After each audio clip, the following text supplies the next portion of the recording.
수박이 엄마예요. 오늘은 계약서를 한번 훑어보고 계약서의 특약 내용에 뭐가 들어가는지를 확인하는 시간을 갖도록 하겠습니다. 일반적으로 이제 부동산에서 쓰는 계약서입니다. K린이라고 그래가지고 한국공인중개사 협회에서 제공하는 이제 계약서를 사용을 하고 있는데요. 보시면은 원룸 월세 계약서로 처음 문구에 시작이 되고요. 내가 그 계약을 할 원룸의 번지수를 적어주시고요.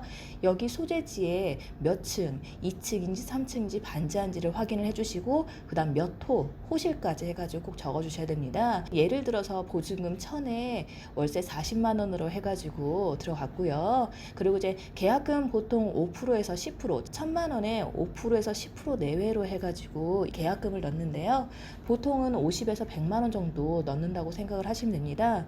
월세 같은 경우는 이제 대부분 선불로 들어갑니다. 후불로 들어가는 경우는 거의 다 없고요. 원룸 월세, 투룸 월세 요즘에는 대부분 다 선불이라고 생각을 하시기 때문에 선불이라는 점을 꼭 기억을 해주셔야 합니다. 들어갈 때 먼저 월세하고 관리비를 납입을 하고 들어가셔야 된다는 얘기거든요. 바로 아래 보시면은 이제 계약 기간이라는 게 있어요.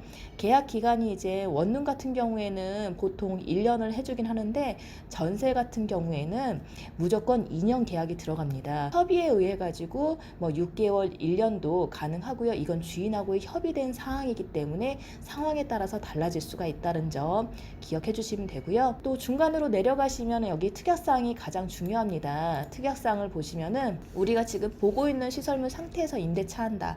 예를 들어서 옵션이 뭐뭐뭐뭐 있다라는 걸 체크를 하는 부분이고요. 두 번째 보시면은 임차인은 이제 선순위 권리가 있고 경매 같은 게 실행됐을 경우에는 보증금을 반환받지 못한다. 예를 들어서 전세 들어갔는데 전세금 떼인 경우에 이런 경우가 해당되는데요. 건물에 융자도 많고 나 외에 다른 방에 들어간 세입자들의 보증금이 아주 많았을 경우에 내가 보증금을 다 못 찾아간다라고 생각을 하시면 되세요. 전세의 경우 아니면 보증금이 높은 경우에 이 부분을 가장 중요시해야 되는 건데 다음 시간에 제가 이거는 자세하게 설명을 드릴 거고요. 그 다음에 세 번째 보시면은 기타 사항은 민법, 임대차 보호법 및 부동산 일반적인 관리에 따르기로 한다. 네 번째 보시면은 보통 매월 관리비는 6만원에 수도, 유선, 인터넷, 공용비용 포함. 이게 가장 중요해요.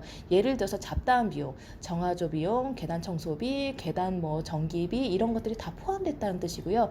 내가 내는 비용은 전기랑 가스 요금만 개별로 낸다라는 이 뜻이기 때문에 공용비용 포함이 들어가 있는지를 꼭 확인을 하셔야 됩니다. 아까 설명드렸다시피 대부분 월세하고 관리비는 선불로 들어가고요.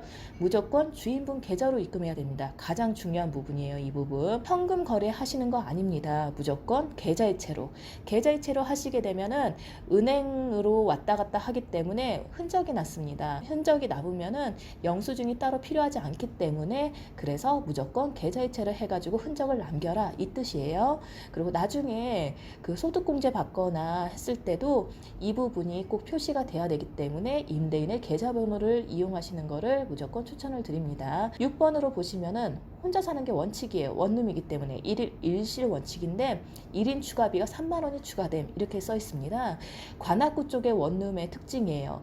1인 추가비가 있다라는 거, 퇴실시 청소비가 있다라는 거, 애완동물 사육금지라는 거, 월세하고 관리비는 선불이라는 거. 이 네 가지가 가장 큰 특징인데요. 이걸 모르시는 분들이 많으시더라고요. 해서 계약 전에 제가 미리서 설명을 드리는 겁니다. 혼자 사는 게 원칙이지만은 1인 추가비 이제 관리비 쪽으로 해가지고 이렇게 얘기를 하는데 방이 작기 때문에 혼자 살아라는 뜻도 있고요. 아니면 이제 2명 살 경우에는 그만한 이제 비용을 지불하라는 뜻도 있습니다. 근데 대부분 혼자 살기 원해가지고 주인분들이 이렇게 금액을 제시한 경우가 많고요. 보통 3만원에서 많게는 5만원까지 부르시는 분도 있는데 혼자 살지 않더라도 만약의 상황을 대비해 가지고 이 문구는 넣습니다. 7번에 보시면은 퇴실시 청소비 6만원이 있습니다. 이거 같은 경우에는 모르는 분이 아주 많아요. 예를 들어서 내가 들어갈 당시에 어느 정도 청소가 되어 있어요. 청소가 된 상태에서 1년을 살다가 퇴실하는 날 이제 청소를 하고 나오셔야 되는데 대부분 사람들이 청소를 못 해요. 아니면은 처음에 들어갔던 상태하고 상태하고 지금 나왔을 상태하고의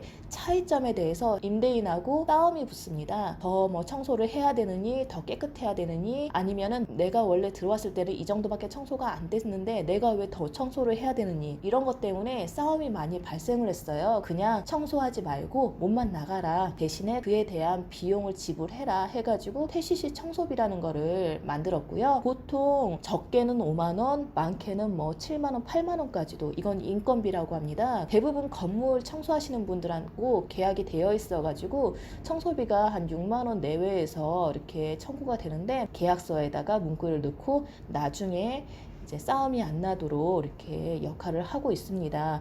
이거에 대해서 불만이 많으신 분들이 있으실 거예요.